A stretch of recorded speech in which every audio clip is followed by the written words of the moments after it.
Olá pessoas, eu sou Ultra e estou aqui hoje para lhes dizer que voltou ele, o quadro UHV, um nome que eu não falo há muito tempo, até porque o canal tá passando por dificuldades técnicas, muitas dificuldades aliás, mas eu não desisto, né amigos, porque eu sou brasileiro e sou inspirado por protagonistas de anime shonen que sempre se levantam e nunca permanecem caídos. Mas eu tenho que dizer que tá difícil. Cadê, Chorão? Cadê os dias de glória? Só tá vindo dias de luta e desgraça. Enfim, nessas minhas tentativas de voltar, eu vou apelar para mais desenhos da minha infância, afinal, nostalgia é sempre o melhor remédio para você ver que a sua vida adulta de CLT é uma merda e você queria voltar aos tempos bons que você só parava pra ver TV e assistir desenhos. Sim, nostalgia é quase um soco no seu estômago.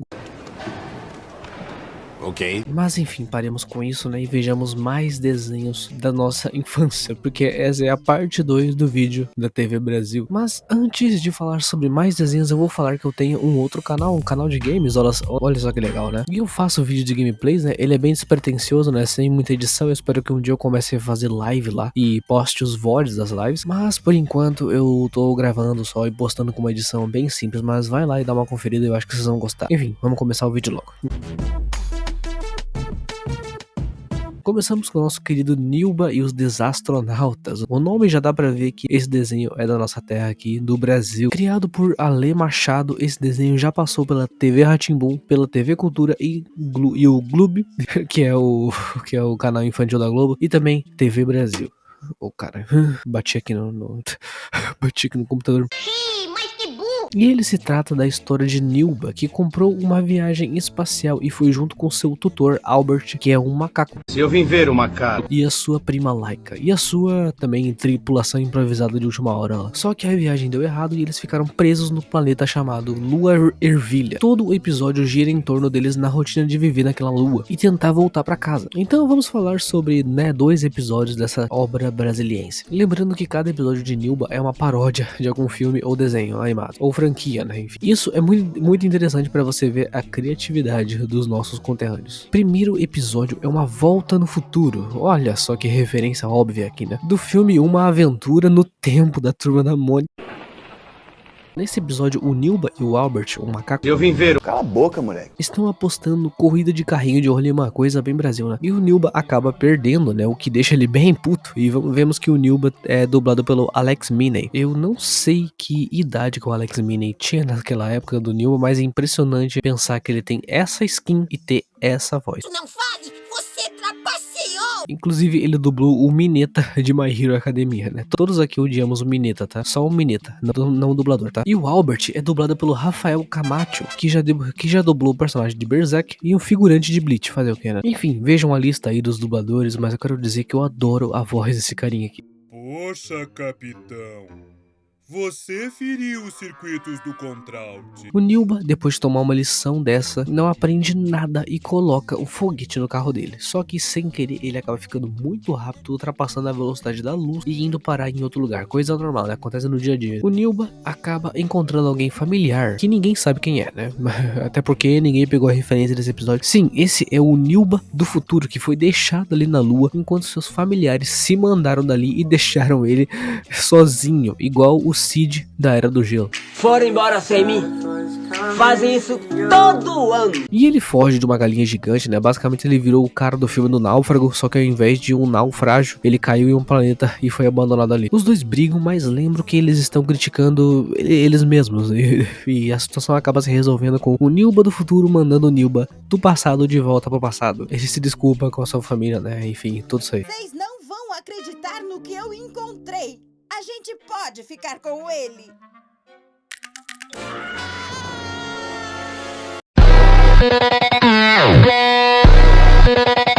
Bom, deu pra pegar a ideia do desenho, né? Todo episódio com referências, né? Por exemplo, tem um episódio que o Nilba vai parar no planeta dos Alberts, um macaco, né? Que é uma referência àquele planeta dos macacos do Tim Burton, onde tem ninguém mais, ninguém menos do que Abraham Lincoln, macaco. Sim, você não ouviu errado. Abraham Lincoln, macaco.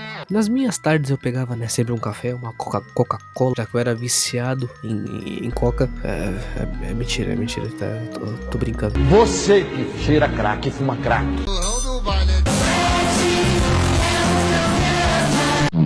E eu assistia, né, tranquilo, porque os episódios eram bem curtos, né? Então eu não me lembrava de muita coisa do desenho, mas fui ver os episódios que as lembranças guardadas no fundo da minha mente, no limbo, voltaram a aparecer. E tá aqui mais um episódio, né, que dessa vez eu me lembro muito bem.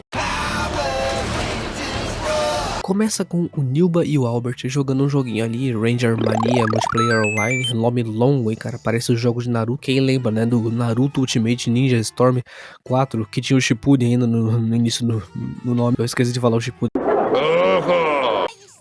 Usar 6 combos e sequência tira bastante a graça da coisa, Nilba. Olha, Albert, se tu visse a galera que joga Mortal Kombat nas antigas, você ia ver o que é não conseguir jogar com um amigo combeiro. O bicho é bom mesmo, porra. O bicho é diferenciado, rápido, virado na desgraça. Amigo, deixa eu jogar também. E também nos Yu-Gi-Oh! Online. O que tem de combeiro nesse tipo de jogo? Puta que pariu. Eles recebem uma mensagem e simplesmente aparece um cara que não é o Zordon, só aparece, sei lá, o Kojima.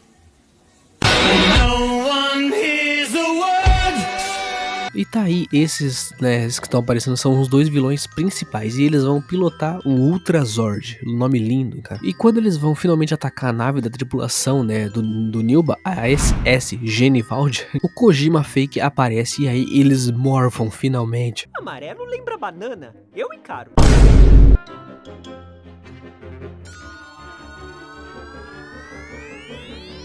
Jojo, pose.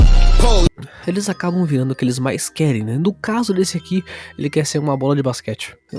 Enfim, né? Fazer o que, né? Cada um com seus desejos. Eles fazem um bom teamwork, né? E eles viram um Megazord, que parece muito um jogo de flash, de navegador, né? Por causa da animação que é meio travada. Não julgo, porque, né? Não devia ter muito orçamento pra fazer mais frames. Mas enfim, depois desse uppercut aí, o robô vai de Equipe Rocket decolando de novo. E o Kojima Fake fala com ele de novo e explica que tudo foi um mal entendido, que ele pensou que ali era a Terra, e não era a Lua Ervilha, que eles ficaram presos e ele vai embora, sendo que com a tecnologia que ele tem, poderia ter salvo eles dali. Mas tudo bem, né? Kojima vacilão. Enfim, esse desenho não entregava na animação, mas com certeza entregava muito bem nas referências de filmes e séries clássicas. Tem muito episódio no YouTube, é canal oficial deles, né? Se tu quiser ver e relembrar. É isso, vamos partir para o próximo desenho.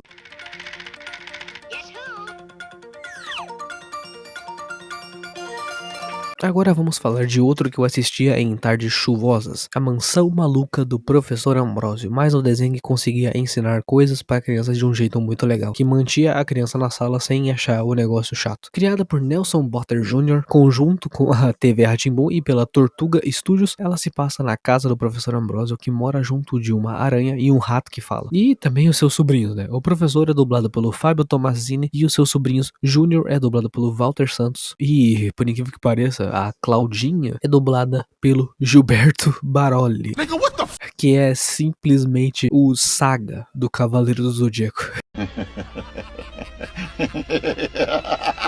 Me dá licença, eu vou cagar. E ele dubla essa menininha aqui. O cara é o fragmentado mesmo. Dublador, cara. O dublador experiente é outra coisa. Mas vamos analisar se os episódios dessa série eram bons mesmo, né? Por mais que esse episódio comece, né, com o Ayrton Mouse a toda velocidade no seu V8 rasgando, ele é sobre a invenção da roda. E é assim que funcionam os episódios da série. Que sempre o professor Ambrósio explica alguma coisa, como ele explicando como a roda foi inventada lá na Mesopotâmia. Nossa. Como ele explicando como a roda foi inventada lá na antiga Mesopotâmia, na antiga Suméria. Mas esse canal aqui não é o History Channel ou o canal Nostalgia, então o que eu posso adicionar nesse episódio é que ele me fez ser mais nerd possível, porque eu sempre guardei essa informação na cabeça. Na verdade, tudo dessa série. E isso me fez ficar com mais fama de nerd do que eu já tinha. Acho que era por isso que eu não pegava ninguém, né? Até hoje é assim. O episódio que dá pra falar mais aqui é o episódio do vampiro, onde o professor recebe uma visita de um vampiro. Não me diga! Só que ele não sabe e deixa ele entrar em sua mansão. Mas eu acho que ele tava de troll, né? Porque ele faz um chá com alho, dá água benta pro vampiro tomar e ainda mostra uma cruz pro vampiro, e o Drácula, né, não quer mais confrontar o professor e vaza dali. Então vou dar o fora daqui, tá ligado, meu irmão? O professor Ambrósio deve ser mais brabo que o Van Helsing, né? Botou o vampiro pra correr sem precisar suar.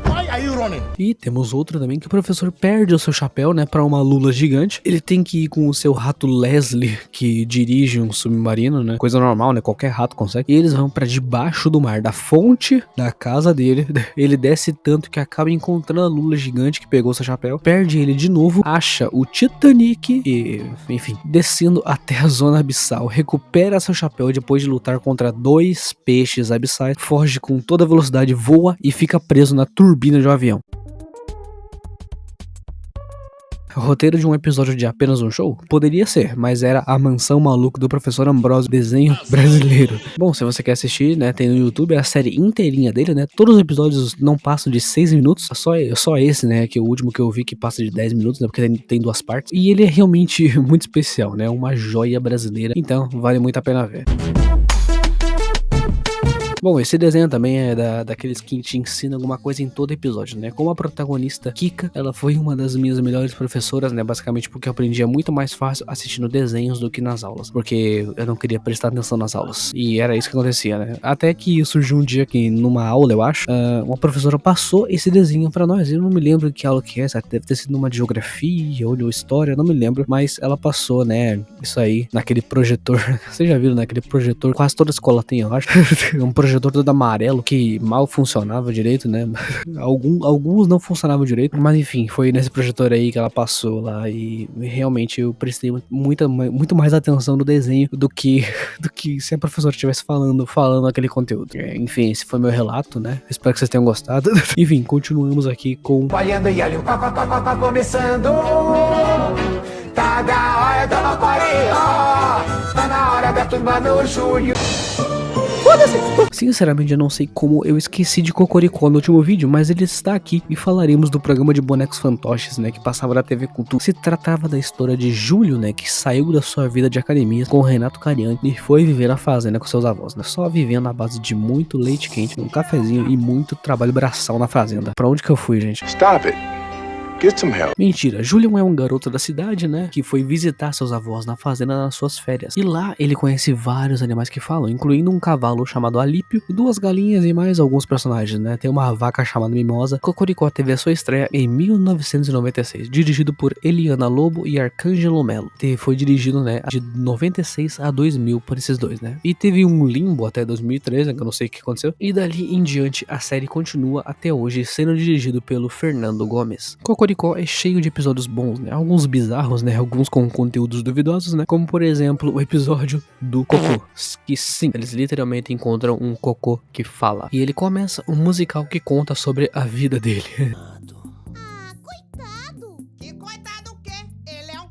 Ah, pra que isso, dona Galinha? O engraçado, além de tudo, isso é só um pequeno ponto desse musical, é que eu não tenho certeza que como que fizeram o cocô, né? Mas ele fica se desfazendo ao longo da música. Eu só espero que você, inscrito novo ou antigo que seja, não esteja assistindo esse vídeo, comenta, tá? Por favor. Eu posso estar avisando um pouquinho tarde, mas tá avisado agora, tá? E o episódio só piora, porque até a vaca caga nas minhocas que estavam servindo de backing vocal do Frank Coconatra. Cara, esse é o mais próximo de um episódio de South Park que temos no Brasil, porque nem apenas um show se prestaria a isso. Vendo isso eu fico que nem o Júlio aí, né? Puxa que puxa.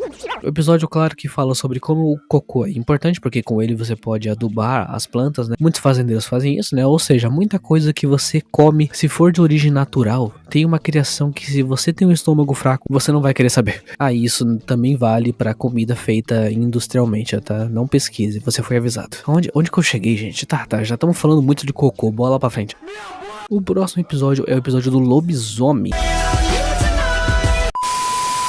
E nele, Júlio e Lilica querem pegar algumas roupas de super-heróis para brincar, né? Mas o burro do Júlio não sabe aonde tá, então ele grita por seu avô. E o avô dele já diz que as desgraças da roupa estão no baú dele. E o idiota do Júlio nem procurou direito pelo seu quarto. É igual quando você vai pegar algo pra sua mãe, né? Mas você não acha de jeito nenhum. E ela perde a paciência, vai lá e acha em menos de um segundo a coisa que tava literalmente embaixo do seu nariz ou na sua frente. E você fica com um cara de idiota. Específico? Sim. Mas acho que todo mundo já passou por isso, né? Brincando com seus amigos, incluindo o próprio Louro José, antes de ser contratado pela Globo e, né, pra contracenar ali com Ana Maria Braga. Tudo bem na brincadeira, até que eles ouvem um uivo. Bem ao longe da floresta. Do que será este uivo? De um coiote? E eles ficam com medo tremendo desse uivo, enquanto isso uma figura sombria vaga pela floresta, dando passos lentos, indo em direção, quem sabe, dos nossos protagonistas. mas eu confesso que ele não tem tanta aura quanto o capa do Dango Balango, né? Aí ele fica devendo. Vendo toda essa confusão, essa dupla aí, né, que os nomes são dito e feito, belos nomes, resolvem pregar uma peça nos protagonistas. E falando neles, eles estão lendo um livro do que é o lobisomem, né? Deve ser, sei lá, um livro dos irmãos Winchester, vai saber. O Uribá tem um plano de como capturar o lobisomem. E eles até conseguem, mas em vez de capturar o lobisomem, eles capturam dito e feito. E eu vou ter que falar, esse barulho ao fundo... Não sei de que bicho é, mas eu sentiria mais medo desse som do que do uivo de um possível lobisomem. Quem mora no interior é bem corajoso. Tá bem atrás da gente! Olha como! Correndo mais rápido que o Flash e voltando pro paiol, o grupo acaba descobrindo que o tal lobisomem, né, era nada mais, nada menos que a Lola, outra galinha, que estava, olha só, cuidando do cachorro da fazenda vizinha, que estava com dor de dente e por isso ele estava uivando. Ah, agora eu entendi! Bom, né, vocês viram que Cocoricó transicionava, né, de um episódio sobre cocô para um episódio totalmente inocente, né, como um programa infantil tem que ser. E tem vários outros episódios que exploram, né, o folclore brasileiro e foi bom revisitar eles, né, como tá, bom, sendo bom revisitar todos os desenhos desse vídeo. Mas, pra finalizar o vídeo, vamos falar de... 2, 3, 4, 5, 6, 7. Os 7 monstrinhos! Hey! 7 monstrinhos. 7 monstrinhos. Não é uma animação brasileira, infelizmente, né? Ela é canadense, mas foi escrita por um americano, Maurice Sendak. Sim, ela tem 2 nacionalidades, né? E ainda a animação foi feita por uma empresa canadense chamada Nelvana, uma empresa chinesa de animação, Suzhou, sei lá das quantas, e pra fechar com chave de ouro, um estúdio de animação filipino chamado Philippine Animation Studio Incorporated, ou PASI. E tirando a Nelvana, as outras empresas nem página no Wikipedia tem.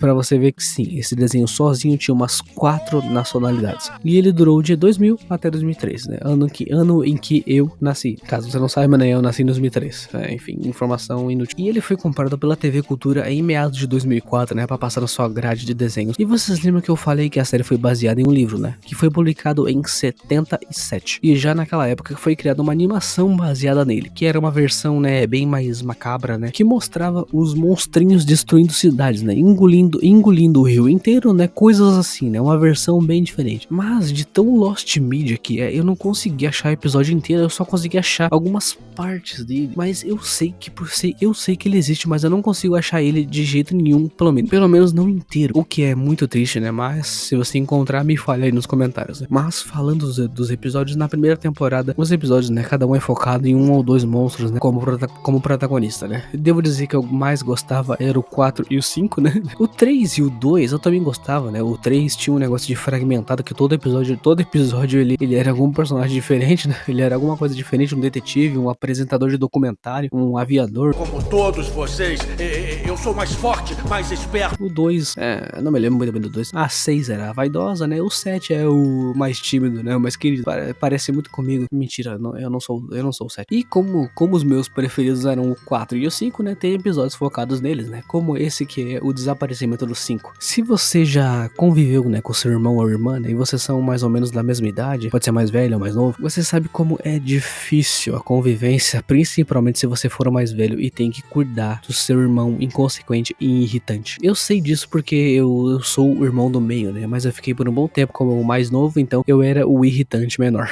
Dividir coisas com seu irmão ou irmã deve ser muito difícil para muitos, né, inclusive pro 4 e pro 5, porque o 5 destrói tudo que toca e ele é bem atrapalhado e não consegue entender muito bem o que é certo e o que é errado. Então o 4 dá sempre uma bronca nele. Parece que o que ele destrói geralmente é dele. E atrapalha a vida do 4 por razão nenhuma. Mas o 5 não tem muita culpa, né? Ele é só uma criança gigante. Use a sua própria escova! Desculpe. O 4 fica realmente puto com isso tudo, né? Xinga o 5 e ele sai na rua e acaba indo atrás de um carro de sorvete. O 4, como o irmão mais velho, tem que ir atrás e chama os irmãos para ajudar, né? Essa criança viu que tem uma cabeça de monstro na frente dele falando com ele e agiu como se fosse mais um dia normal na vida dela. Melhor do que nada.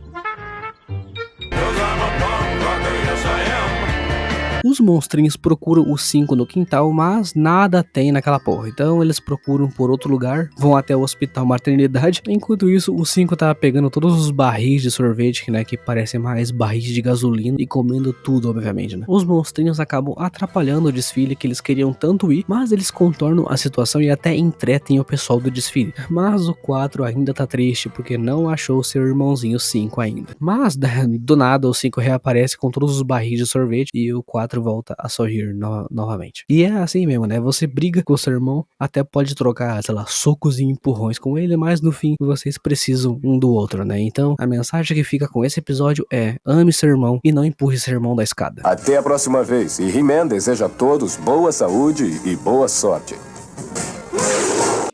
Tá, eu acho que a lição não é essa, mas enfim. Continuamos. Pra terminar o vídeo, tem uma curiosidade incrível aqui, né? Porque vocês sabem que a TV Cultura comprou todos os episódios de 7 Monstrinhos e os reprisou durante muito tempo, certo? É verdade. Mas, você que assistiu ele nesse tempo todo aí, você por acaso não sentiu falta de pelo menos 2 episódios? Não sei. Nem eu também. Por exemplo, o episódio Não Há Nada Como o Nosso Lar, onde o tio dos monstros, né, que não me pergunte como eles tinham um tio que era humano, né, porque a mãe deles é uma anãzinha e eles não são nada parecidos um com o outro, ou seja, fica aí o questionamento de como eram os pais desses monstros, né, porque é o que tudo indica, não foi a mãe deles que pariu eles, né, não tem como. Mas o episódio se trata do tio Schmutz querendo comprar a casa deles, né, e dar a casa gigante dele em troca para os monstrinhos. Eles até gostam da casa e tal, né, porque é muito grande, né, a mansão, né, a mansão do Edukov, mas com o tempo, né, eles começam a ver que por mais que a casa antiga deles seja um pouco pequena, ela era ideal para eles, né, era basicamente a casa perfeita, né? No final do episódio, eles descobrem que era tudo um plano da mãe deles para fazer eles aprenderem que o lar é mais especial do que eles imaginam. É pequeno, mas é perfeito para cada um deles. Agora, o outro episódio é um que o 4 vê o 5 brincando de boneca e o impede, né, dizendo que isso é brincadeira de menina. Aquela coisa de sempre, né, de filmes e desenhos de antigamente, né, tinham bastante dessas coisas aí. E 7 Monstrinhos fazer isso não é novidade. Mas o mais interessante desse episódio é que ele mostra que o preconceito do 4 não tem sentido, porque os dois vão até uma aula de balé e vê meninos praticando balé. E o instrutor é literalmente um homem. Eles vão a uma competição de skate e vê que a nova promessa do skate é a própria irmã deles, a Uma. Bom, no fim do episódio, né, os dois até brincam de bonecas juntos, né? Coisa incrível, né? Por isso que eu adoro esses dois. Bom, vendo esses dois episódios, você deve se perguntar, por que esses dois episódios não foram dublados? E eu quero te dizer que eu não tenho a resposta. Mas eu quero agora!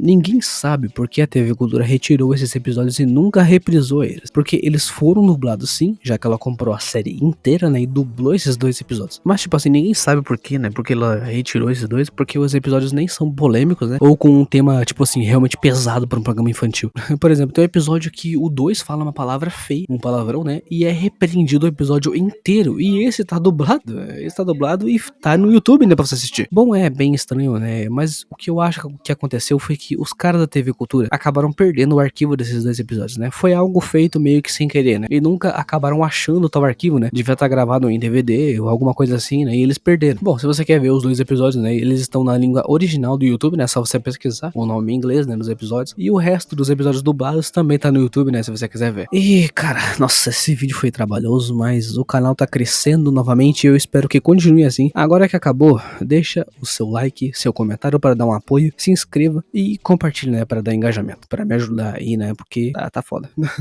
Foi isso então, até a próxima, galera. Fui.